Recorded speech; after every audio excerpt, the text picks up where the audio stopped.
Hey, welcome to an episode of the Retro Nostalgia Podcast with me, Chad, and Me, Cristina. yeah. So we used to be called His and Her Gen X Podcast, Yep. and we changed it to Retro Nostalgia a month or so ago, which we probably should have just started it with that. And if you've been watching the show since the beginning, and I don't think anybody has except our parents, My mom. yeah. The goal of the show was originally for one of us to show the other like a movie, TV show, album, video game that they never That they hadn't seen. yeah, or they just hadn't thought about in a long, like something that's like really like all these movie posters in here We've are watched all them pretty are all much. movies that were special to me but might not be special to you. Right. And yeah, maybe you haven't seen it in 20 something years. So it's Yeah. kind of reintroducing. But we've both seen this, but we hadn't seen it in a long time. Yeah, so the subject of today's episode is The Wizard with Fred Savage, which I saw this in theaters as a kid. I was That's crazy. I don't think it played in theaters very long. I think it was was it a box office flop? I saw it when it came out on VHS and was available for rent. it was profitable. Like it was a fairly cheap movie. It was made on like 6 or 7 million and it made like 14, 15 at the box office. Okay, so it did well for That's- the budget. Yeah, that's like late 80s standards. Yeah, so you have to, do the math as far as how much money that is worth today. Yeah. By the way, I just got the special collector's edition Blu-ray, which is a two disc set, and it has this alternative. You can flip the insert around, which I thought was cool because it has like this kind of Super Nintendo graphics. If you're not familiar with The Wizard, it's got Fred Savage in it. And it's a bunch of kids traveling the country with a boy who's like a savant in video games. Yeah, And it's an advertisement pretty much for Nintendo and Universal Studios. yeah, With a and- little bit of like a plot. There's kind of like a sad side plot with a dead child going on. At Yeah. the same time, there's like their dad and this bumbling child bounty hunter idiot. yeah. It's like all kinds of things going on at one time. Yeah, so this movie it's kind of like Rain Man for kids. Yeah, you said that. It's That makes complete sense. It has a very and there's definitely, and if you watch the like the behind the scenes bonus disc, the writer and director talk about that. They're like, it wasn't really our intention to rip off copycat Rain Man, but it's like definitely an inspiration. But it also has like a lot of like kind of like 70s. It's almost like I don't want to say Scorsese, but because it's like these kids who are kind of like hustlers and like they win money by hustling people Yeah. on video games, because it's got that's a premise of like a lot of like scoundrel type movies of where somebody hustles somebody like at pool or poker or something like that. Yeah, I mean, there's basically kids, and how old do you think she and Jenny Lewis, Fred Savage, their characters are probably like 12 or 13 years old? No, they're younger than that. They're younger than that. They're probably like 10, Yeah. 10, 11. But because they're both like hustlers, Yeah. they're able to do fine on their own without any adult supervision whatsoever, which is kind of Yeah, it's kind of, unrealistic. Like we it's- were talking about how the dialogue is not anything children would be saying. The way they talk is not. It's like very much adults wrote this script for kids. yeah. This movie, it's like a genre mashup. It's like it opens with like, it's almost like as serious as, like it's like some early 80s drama, like did you ever see Ordinary People or Kramer versus Kramer? Just No, I've heard of them though. just standard dramas of just family, in disputes and things like that. So it's about like Jimmy is this little autistic kid. They never use that word, although that word wasn't really in common parlance back then. I don't think people said autism. Yeah, in unless the 80s. except for like psychiatrists and psychologists and stuff like yeah, that. it wasn't well known. Yeah, like he was just considered like, a weirdo. Like he had like selective mutism. Like he hardly ever talked. Yeah. It's hard to say if like he's autistic or if he's just deeply traumatized from the death of his twin sister. Yeah, I think it's both. I think it's both too. That's what on the behind the scenes they bring in like a real psychiatrist or psychologist, and that's what she says. She's like, he clearly has autism, and then to lose his twin sister in such a traumatic fashion, that would like really screw up a kid in that situation. Yeah, it's weird. They don't find out this kid is a savant of video games until they take him to a random diner and he plays. This kid never played Nintendo at all. Like, he never played video games around his family. They never thought, hey, this could be a good outlet for him. Maybe. I mean... But nobody really knows. They're like, wow, Jimmy, you're good at this. What was he playing? I think he played Double Dragon. Ninja guy. Well, they played Ninja Gaiden at the tournament. Oh. He plays Double Dragon in the restaurant. Double Dragon. Okay. Yeah. And then he gets the highest score. Yeah. And it causes people to notice him. Yeah, so I'm trying to think of like what this specifically this plot reminds me of, but it's definitely like some kind of 70s Scorsese or something like that, because like there's so many of those types of plots where like hustlers meet up with like other hustlers, except instead of being like adults and like they're not like robbing somebody at gunpoint. They're just like conning adults. Yeah. And like guys in their 20s, like which kind of backfires at one point. They hustle these guys probably in their late teens, early 20s. And they catch up to them and try to steal their stuff. Yeah. And they don't really have anything. No. It's like a bunch of like late teens people attacking these little kids in the desert. Yeah. This was the first time I'd ever heard of Reno, Nevada, which is the biggest little city. Oh, that's where Reno 911 takes place. Yeah. This was well before Reno 911. So I remember being, Reno, Nevada looks just like Las Vegas. That's what I remember from it. That's basically what it is. It's the poor man's Vegas. It's like a smaller Vegas. Yeah. I assume probably still to this day. So I guess because the little girl's from Reno, she's just like naturally a hustler. I know. We know. So it's funny because like Fred Savage runs away from home and he takes Jimmy with him. Never explaining why, just other than they don't like the parents, right? Yeah, like he's not like... So like Beau Bridges and Christian Slater are his dad and brother. Yes. And they seem like they're clearly in a divorced family. Yeah.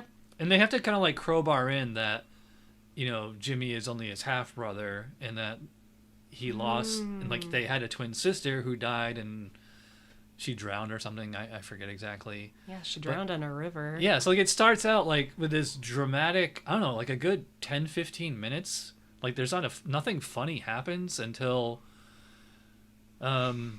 takes a long time. I guess until Fred Savage catches up with Jimmy, cuz like he goes to it's not an orphanage. I guess it's just he's in a home for special needs kids. Yeah. And it looks like a regular house, and they just walk in there and take him out. Like, there's no security. They just steal a kid from this home. Yeah. Top-notch house they put this kid in. Yeah, so, and then, like, the plot is the mother hires... what was the guy's name with the glasses? The bounty hunter. Yeah, what was his name, though? I don't remember his name. But he's, like, this creepy-looking... pedophile-looking bounty hunter. Yeah, he kind of looks like Red Foreman on that 70s show. With hair. Yeah, he has more hair. He has more hair. But yeah, he's like, my job is tracking down kids. And I don't get paid unless I bring the kid home. I know. There's this huge plot hole. Or it's not even a plot hole. It's just something that makes absolutely no sense. So it's like the whole... Like the Beau Bridges character, he doesn't... he's racing to find Jimmy before this guy does. Yeah. And the guy... the bounty hunter guy, he doesn't want to lose. Like for some reason, he's convinced that if Beau Bridges finds Jimmy first, he's not going to get paid. It makes absolutely no sense because I'm sure there's a contract that they signed, or at least like he must get like some kind of upfront payment. But also, Beau Bridges is really hostile toward him. Like, he tries to run him off the road. He backs his car up into him at full speed at one point. Derby. Yeah. And it's like, why does he take it so personally? If that guy found his kid, isn't that a good thing? I don't, it's just like this weird, like, I don't know why these two men hate each other as much as they do. Yeah, it's... just like family vacation kind of bumbling, just stupidity. Yeah, it's funny. And like the movie kind of turns on a dime from that dramatic tone to all. Now we're like hijinksy with like it getting very campy. Yeah. Like I said, like they have like this little demolition derby in the road there. Yes. Like there's like an old guy sitting in a rocking chair just watching these two cars crash into each other on the street. Yeah, the man has like his son in the car with him, and he's backing it up at full I know. speed into another car. And I was like, oh my god, Beau Bridges, he was a terrible father. Like, it's no wonder his Yeah. kid ran away from home, because it's just he's not a good. Well, they don't have good parents. Period. There's not a good parent amongst them. Yeah, and like Christian Slater is like. He's almost like Judd Nelson in The Breakfast Club, or He's so I think like he's. weird. I think like that's the insinuation, but we don't really get enough backstory about him. He's also kind of like the voice of reason too. Like he's constantly arguing with him. You know. He's not on the poster. I completely forgot Christian Slater was in this until the credits came up. I did not remember Christian Slater being in this movie. Like, he was lost for me. And looking at this now, I'm like, this is like so below like what he was doing at that time. Yeah. What else did? By this point, Where did I know him from? Because he had already done Heathers, Pump Right. Up the Volume, which I love, and Legend of Billie Jean. Did you ever see The Legend of Billie Jean with Helen Slater and Christian Slater? No. We need to watch it. It's really good. So he'd already done like quite a few movies by this point. So I don't know why he was in this. It just seemed not even necessary. But, like I said, I saw this in the theaters when I was a kid, and I do remember like I had seen Christian Slater somewhere before. Did he do TV shows? Did he only do movies? He might have done TV shows, commercials. He might have been like one of those kid actors, but I know him from Heathers. I keep thinking he was like I got him mixed up with Johnny Depp. That's probably why. Or You could have done River Phoenix too. I used to get them confused. I remember. I wonder if I have. So I have a bunch of Nintendo Power magazines, and I definitely remember. And I don't think I have it in my collection, but I remember Nintendo Power really hyped up this movie, and Yeah, for sure. like I so wanted to see it as a kid, and I remember seeing like Christian Slater in the article, and I'm just like, oh, that's and I knew Fred Savage from like he was in Princess Bride and obviously The Wonder Years, so we were already pretty familiar with him at this point. And so like he's the lead. I mean, he gets like, you know, across the top of the actually it's right here. Yeah, Fred Savage, which is kind of misleading because it's Fred Savage the Wizard. But Fred Savage is not the wizard in this movie. It makes him seem like he is the wizard. Yeah. I'm sure a lot of people are in for. So if you saw this in the theaters, that meant you had an advantage to Super Mario Brothers 3 because this was released showing like the warp level Yeah. in Mario 3 that people wouldn't have known about had That's it not been why- for this movie. But I think I saw this after I'd played Super Mario Brothers 3. But other kids showed me how to warp. No, I saw this because I was a huge Nintendo nerd. Still am. Yeah. Got my Metroid. Christina has my I Super Mario have Brothers. his shirt on, Yeah. but yeah, it's cute. Yeah, because Super Mario Bros. 3 was coming out at the time, and I remember seeing it in Nintendo Power, like getting hyped up. Okay. I should have. I don't think I have the episode or So, the yeah. episode, the issue with all that promotion, and there was like even like a little. They did this little digest magazine. It was called like Pocket Power, and it was like almost like Yeah. it's like a movie theater. You know, like when you go to the movies and they have like little booklets about the movie or like Yeah. promotional material, things that like critics get. You know, just not swag, but you know, just promotional material. Anyway, so I mean, like I'm probably the same age as Fred Savage, so like I was so excited to see Super Mario Brothers 3. You know, I don't think it came out until like a year after this. Did they say? When did this? What was the release date? Did this come out in the summer? I'm pretty sure it came out in the summer. I watched something that said this came out Or did it come out by Christmas? the movie. I don't know, but the game came out a few months after the movie aired. They gave it enough time to like go to VHS so kids could rent it and get people hyped up for Super Mario Brothers 3, which again. Other kids showed me how to do all that stuff. So I think they had probably seen The Wizard, or they had. I never got Nintendo Power. Okay, so this came out Christmas of '89. I always thought this was a summer movie. So maybe by summer '90 Yeah. is when they must have re-released. Yeah, because I remember getting. 1990. Wow. I remember getting Super Mario Brothers 3 in the summer. And so I guess we saw this in the theater around Christmas. I don't know. I guess because like it has like nothing to do with Christmas. Like it takes place it takes place in the summer or like in the desert. So Maybe that's why they released it at Christmas. It was probably one of those movies when kids were out of school. That used to be a big thing when we were kids. They wanted to capture kids being out for school, so it's probably a Christmas, like, let's go to the theater family movie.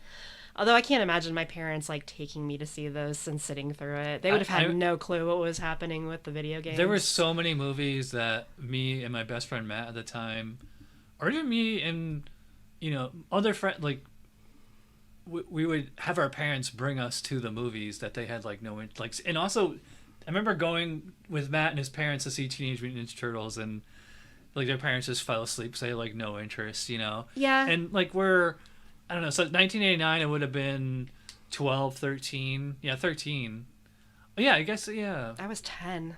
So, yeah, I guess you're right. Yeah, Fred Savage was probably about 12 or 13. I know Jenny Lewis. They were a little older. Jenny Lewis is actually older than me because she was January 76 and I'm September 76. Okay. So they were probably 12 or 11 13, or 12 when they filmed this, but still they're like their children. It seems like Fred Savage, he seems prepubescent and Jenny Lewis is postpubescent. Yeah, well, that's because girls hit puberty before boys do. That's something that when we were watching this, we both noticed is that Jenny Lewis is taller than Fred Savage. Yeah, I was talking about that weird stage, which is like usually like seventh grade, yeah. where you're taller than all the boys you like, and like girls are all taller than you, and then like that changes really quickly. But yeah, and also we're watching Roseanne. Yes, and I'm currently on season 2, and Jenny Lewis was on an episode of Roseanne that I just saw. It was season 2, episode 6 or 7. That's what kind of prompted us to watch this movie. Is I was like, "Hey, Jenny Lewis." Yeah. I was like, I feel like every kid actor at some point passed through a Roseanne set. Yeah, and Lewis, Luke Edwards, who played Jimmy, was in 2 episodes as well. He was DJ's friend because he was like that young. I don't remember him being in that. We'll get to it eventually. He had very few lines, but yeah. So I thought that was funny that Jenny Lewis and Luke Edwards were both in. They were like in back-to-back Roseanne episodes, not together, but Jenny Lewis was in Troop Beverly Hills. Yeah, the girls know about Troop Beverly Hills. She mostly did TV work. Yeah, and Troop Beverly Hills. And Hills. then I don't know, like she just in the 21st century, she just became a musician, I think. Yeah, she decided to become the lead singer of Rilo Kiley. Yeah. Yeah. That sounds like a Star Wars name. And it was way before modern Star Wars, because it sounds like Kylo Ren. Yeah. I wonder if whoever came up with the name for Kylo Ren took Rilo Kiley and transposed it. Possibly. Maybe that's why it's so confusing. I looked up, this was the introduction to the Power Glove, which I don't remember any friend having. Yeah, I don't know anyone who actually had it. I think it was just, so I looked it up, it was $75, which at the time a Nintendo system was $99 and games were like $25. It was a lot of money. Just to... Was that the only game? Was the racing game where you're just like pretending to steer a wheel? You could theoretically use the Power Glove with any game. Yeah, that's why I remember there's like tons of buttons on it. Lots of buttons. That you have to program it. It's yeah. We should watch Angry Video Game Nerd in his early years did an episode on it where he showed himself trying to play other. I was gonna say they only made one game specifically for the Power Glove. And it was like a year after the Power Glove came out. There's a whole documentary just on the Power Glove if you want to watch it. So they released the Power Glove with like no preparation. They just put it out there and said it exists. That's why it failed, because I guess we just didn't see it as being necessary. There were a lot of peripheral controllers. There was another one called U-Force where it's like, it looks like Battleship, where like you move your hands like within this. I don't know. Again, we have to watch Angry Video Game Nerd. My friend had a track and field game, and it had a pad you ran on. Oh, yeah, the power pad. The power pad. She did have that, but she never had... She was rich. She never had the glove. Yeah, I don't know anyone who had the glove. I did have the power pad. I bought that with my own money. It was a big deal. And anyway, we're getting off topic, so back to The Wizard. It's not technically off topic. It's the Power Glove, which is so bad. You didn't see it in theaters? You didn't see it until VHS? Yeah. I know it was definitely on TV.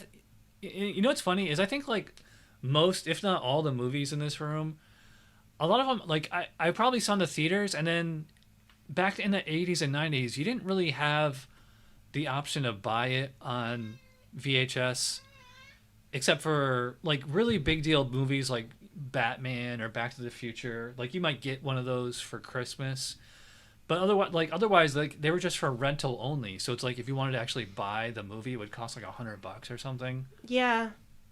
Isn't it weird? I can always remember, like, if I saw something in the theater. Like, I can distinctly remember.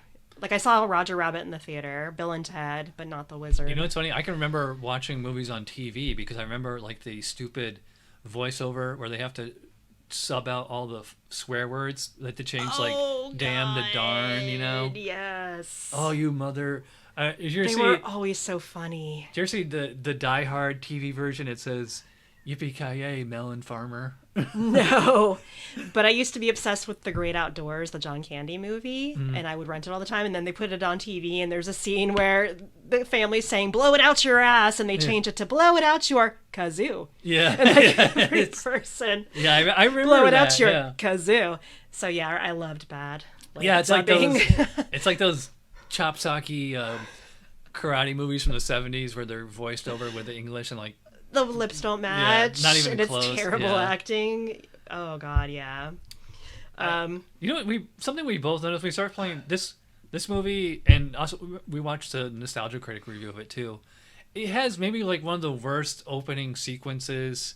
It's just Jimmy walking slowly down a road, and it has like the credits. And... I commented on it because it's like the slowest ass walk ever of this kid walking on a road with bumps. And I know, and it's like, and I was like, how is this supposed to capture children's imaginations? Like, I already would have been bored by that this point. This is them, like, it's this dramatic opening. And then again, remember, so it's not until, I don't know, like just almost 20 minutes in when like something funny actually starts to happen, because it's a lot of bickering. Like the whole first act is just people bickering. Yeah. And then it's like once Fred Savage and Jimmy and Jenny or Haley get together, then it starts to get a little bit more hijinksy. It starts to get a little bit more sitcom-y.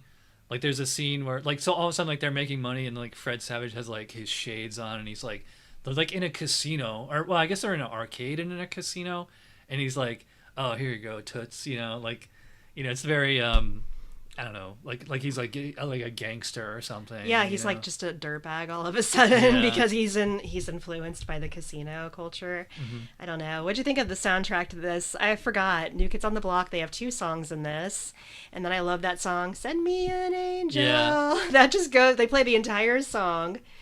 And I think that was the first time I ever heard that song. I remember hearing that on the radio. They started playing it after this movie, I think. Well, I don't know if I'd have to look it up, but I could have swore I had heard that song before this movie, and then when I heard it in the movie, I was like, oh, I like that. It's like it might have been like it's a pretty hit. much all catalog music, as they say. It's like music that already exists. I don't think there was like any band that did a song specifically for this movie. I mean, there was some bad music in there that sounded like it might have been written for the movie, but yeah, they got a lot of big names. Mm-hmm. Well, I mean, Real Life, Send Me an Angel, and New Kids on the Block were huge at the time. Yeah, but it was all like background music, except for like Send Me an Angel. There's like, no like music montage. No, but like when I was 10 watching this, and I love New Kids on the Block, like for me it was like, New Kids on the Block are in this movie. Like, I bet you it was huge for a kid. Yeah, my sister always liked this movie too, and I bet you that's probably why, because she was big into New Kids back then. We were the same age as Haley, so it was like appropriate. Yeah, so it goes from drama to comedy to thriller, like especially at the end. So it's like they finally end up at the video game tournament in Universal Studios in Video LA. Armageddon. Yeah. And like that's when like the bounty hunter guy catches up with them, but it's like he doesn't have permission to just kidnap Jimmy, you know. Well, I mean, I guess maybe, I don't know how those, and also like they also cross state lines too. So unless he's like licensed in California, and yeah, you can't do that, right? Yeah. You can only do it in one state. I don't know. I'm just guessing, but I feel like that guy was operating outside of the law. I don't know. They like, should have established he was creepy. His relationship with the mother, or maybe it could have been like the state was putting a reward. Like if you can, I don't know. I don't think they do bounties on children though. I don't think so. That's very It's I don't know. I just feel like they need a better explanation for why this guy wants to get Jimmy so badly. Like, is he getting like $100,000 if he can't? What's the payment? Is it like Yeah. $500 on a pack of cigarettes? I don't know. I feel like the nasty mother and father. Or they could probably have established paid, that him and Beau Bridges already had some kind of rivalry. Yeah, maybe they fought over the same woman. It was just like an unexplained rivalry between this dad and a bounty hunter. That doesn't and it's like I do not remember that at all. Like again, I don't remember Christian Slater. I don't remember this side plot with the dad. It's kind of funny. I do remember that. And something that I noticed I haven't watched this in probably decades. 30 years.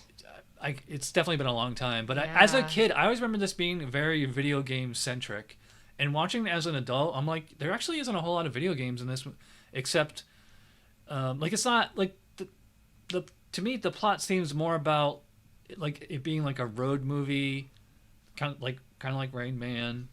Yeah, it is like a traveling movie more than a video game movie. Hijinks, you know.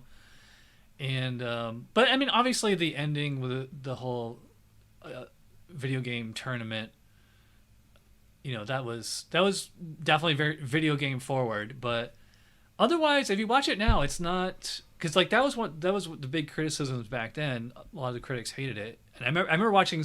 We got home and I remember watching Siskel and Ebert because I had already seen it. And I was like, I hope they like this movie. And they both trashed it. They're like, this is just one 90-minute commercial for Nintendo. There's so much product placement. Like that's what the critics said. You know? I forgot it ended at Universal Studios. So when they showed that, me as an adult, that's my reaction now, is like, oh, this is probably right after Universal Studios opened for the first time. So it was a commercial for Universal Studios. So I kind of see like the product placement from an adult perspective. But as a kid, everything was like marketed as something, like we were just used to it. So it just kind of went over my head, I think. But yeah, and also I mean, like Nintendo, like literally bankrolled this movie. Like they were, yeah, they like did. the unofficial executive producers. Yeah, I don't know how Universal got in there too. Mm-hmm. Although they're still in cahoots because Universal now has like a Mario Land. So yeah, you know, it's funny. This is like 2 episodes in a row, or well, maybe because we also did Mallrats recently. Yeah, and that ends with them going to Universal Studios Florida. Oh, that's right. Yeah, with the Jaws ride. And it's funny, like I guess a lot of the rides that in both of those movies aren't around anymore because it was like King Kong and Jaws. Jaws was a great ride. It's been gone for a while. Mm-hmm. Yeah. And yeah, like so it ends with the like there's a big chase scene through Universal Studios, and the video Armageddon. It kind of reminds me of like, I bet you it was probably inspired by the Running Man, like that whole set. It's like total cyberpunk for like no reason whatsoever. Yeah, it didn't have to be as cool as it was. Like they had like, you know, it looks like Star Wars or something. They had like, lasers and like mist, like shh, and it's like it's just a bunch of kids. They didn't have to make it as big as they did. Yeah. And it was always like a dream thing, like, you know, kids in all these spaces with no adults around. Mm-hmm. There was like no parents there. I don't know how these kids got there. And then the adults just all acted like really intensely. Remember the guy that sold him the ticket or gave him the permission to admit himself as a player? He was like extremely over the top, and then the guy that hosted was crazy. It's like up. He's like Richard Dawson in The Running Man.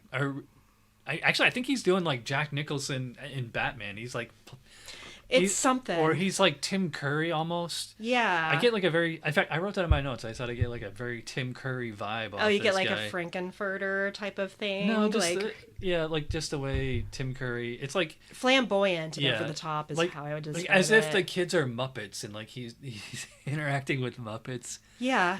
It's just really weird. Yeah, it's very over the top, and the set decoration is like all cyberpunk. And then something I do remember as a kid, and maybe not so much now. Like, so when those doors open, they're like Super Mario Brothers 3. Like as a kid, so I'm like 12, 13. That was like like just losing my mind, you know, so like Macaulay Culkin. Yeah, that to me back then. Seeing those doors open and seeing Super Mario Brothers 3, that was like Luke blowing up the Death Star in the original Star Wars. Like that's how excited I was. Really? It was that big of a deal. Yeah. I mean, I loved Nintendo back then. And so Super Mario Brothers 3 is probably one of my all-time favorite games, like at least top 5. Well, it also introduces you to the fact that Mario, when he becomes a raccoon, or what was it? Yeah, when he gets the leaf, he gets to flies. fly, yeah. Like, they show that, and, like, he had never come off the ground before. Mm-hmm. So that was a big deal. I know. I think we're going to have to do a whole separate episode just on Super Mario Brothers 3. Yeah. We're trying to see if we can get some gaming tubers in here as a guest. Yeah, that's, like, my favorite game. I didn't play as many games as Chad did, so I have a limited knowledge of... By the way, I got Mario right there. Yeah, so something I remember when I saw this in the theaters is like how the score, they have like that running, like they're running and like they, go ahead and fall back. Yeah, and what is it based off of? It's complete horseshit, It's supposed to be like what their score is as they're scoring it, but Super Mario Bros. 3 is not like a high scoring game. It's more about, it's not like Pac-Man where it's like how many points can you get. It's about completing all 8 levels. Like there's no way you could beat Super Mario Bros. 3 in 5 minutes. I know, it would be like that's a game that takes hours and hours to play. These kids are all really good because they play this for the first time. I remember playing when I played Super Mario Brothers for the first time, I was dying so much on that very first level trying to get used to like doing it, and they get through it, and like yeah, you're right. One kid dies and it like takes him down like 10,000 points and the other person leaps ahead. It was complete bullshit. Yeah, and there's a part, remember like they're yelling to him, they're like, get the star, get the whistle, it lets you warp, and at the time we're like there's absolutely no reason for them to know that. Yeah, you gotta warp Jimmy, and it's like, how would she know that, and how does she know to get the star? Yeah, and just because you warp to World 4, it's not like the points are like exponentially higher there. Yeah, you actually have fewer points because you jumped. World 4 is really cool because it's like Huge World or Giant Land. I do like Giant Land. That was pretty cool. I mean, so I warped a lot. It's like drama. It's sitcom-y. It's, I guess you could call it campy, but at the same time, it also has like kind of like a Rocky vibe. It's almost like a sports movie, where you have like two rivals. Like think of like Karate Kid. It's like Lucas is supposed to be like, the villain who's like better than him, like the one guy he can't beat. Right. Although I thought it's class consciousness too. It's like the underdog beat the rich kid. Yeah. Well, I mean, that's just like such a cliche or a trope. Yes. So I mean, and also like when they're running away from the guy at Universal's and like they're about to start the final competition and Jimmy's not there, and you're just like, oh no, where's Jimmy? And then they open the door and then Jimmy's already at the he took an elevator to get there, and he just snuck in through the back. I know there's just so many I don't know, did that impress you when you were a kid? Was that like incredibly dramatic to see Jimmy standing there with his lunchbox? Yeah, I thought it took me by surprise, I think. But I think that's like the only way that you could do that, because like anytime you have like a sports movies, it's always about, or really any like kind of action or adventure movie, it's always the hero, something happens like right before the climax where like they falter somehow. Yes. And like, so you think, oh, they're not gonna accomplish the task, and then of course they do. Like you can name like tons and tons of movies where that happened. Yeah. And they actually do it again, because remember Jimmy starts dying and like Lucas is like way ahead of him. Yes. And like as a little kid at the time, you're like, he's not gonna make it, he's gonna lose. And it's like, this is a scripted film. This isn't a live TV show. Yeah, isn't that weird? As a kid, you might have thought there was a chance that kid wasn't actually going to win. Yeah. But of course, now you'd be like, well, of course that kid would win. It's a kid's movie, and he's like the main character. 99% of sports movies, or like with a plot generally like this of rivals, the protagonist wins. The only one I can think of where he didn't, spoilers, but it's been 50 years, is the original Rocky. Did you ever see that? No, but you told me he didn't win. I never actually knew that. I think they're probably going to re-release that in theaters because it's the 50th anniversary this year. Oh, we should go see it in theaters. Yeah, we should go see that, Yeah, I'd like to see it on the big screen. This is a funny note that I took. I said playing video games is like having sex. It's easy to do in the privacy of your own home, but to do it in front of a large audience would be like really nerve-wracking. Yeah, performance anxiety. Yeah, because I always wonder like how these kids, because there's like they're in this audience with like hundreds of people watching them. If I was a little kid and there was like hundreds of people watching me play Super Mario Bros., I would be dying all the time too because I'd be so nervous. Oh yeah. It's like if anybody's ever watched you while you're doing your job typing, all of a sudden you can't type. Yeah, and that's something like if you're a pro athlete, it's like as much as I love the game, they still have to. Something that you kind of forget is like you have to do this in front of thousands of people. Yeah. It's like when they practice, they're on a field or arena or wherever just by themselves, and then when the game actually happens, now you're going to do this in front of thousands of people. Well, they don't like to fail in front of not just thousands of people, but millions of people watching on TV as well. So they have to have sports psychologists and stuff to deal with the pressure. Yeah. So, anyways, haven't watched The Wizard in a long time. Glad I got this Blu-ray. It's fairly cheap. Blu-ray The Wizard. Yeah. Cinematic masterpiece. It's on 4K as well, but... Yeah. Isn't the DVD cover, I think it's so cute. I like that better than the one of them as kids. I will say that it's not as good of a movie as a lot of the ones on this wall. Like, I don't know, I guess like the only thing you could compare it to is like the Goonies or something, like where kids are heroes.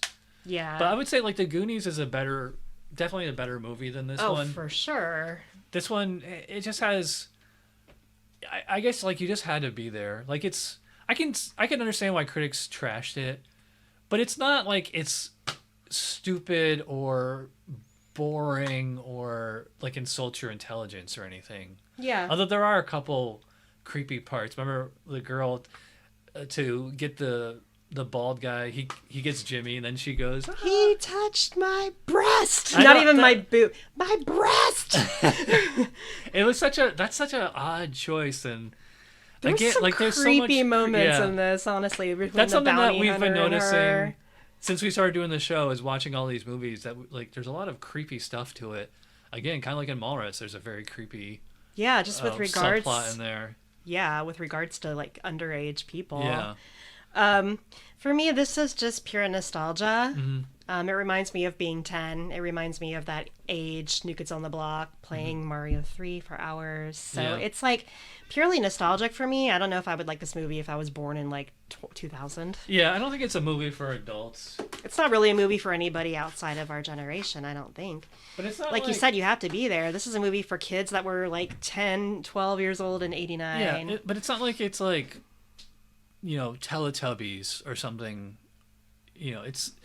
It's not written, like so idiotic or whatever. No, It's not like Full House the movie. I'm not saying it's for small children or anything. I'm just saying I don't think anybody else would connect with this movie. Yeah. Certainly not Siskel and Ebert, so. Yeah. So I mean, I would say I don't think I ever thought this was like a great movie. It's a good movie. I think it's a cute movie. Yeah, it's okay to good. It's definitely not bad. It's not bad. I love bad movies, and this is not even considered bad. But I can understand why, like I said, the critics hated it, and also like basically boomers.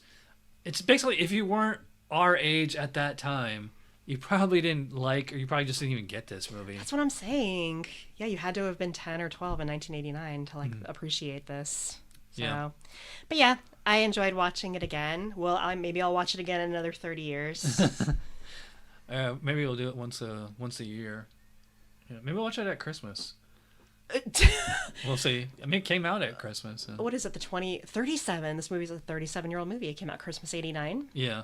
All right, 37-year anniversary. We'll watch it. 37. That's crazy. All right, well, we're going pretty long, so thanks to you guys out there for watching.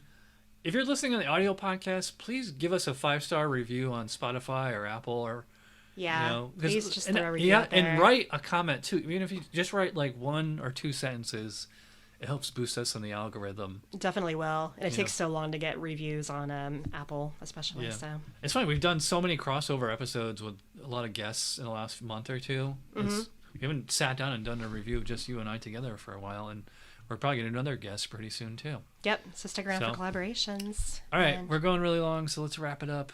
We'll see you next week. Smell you later. See you on the flip side. Bye.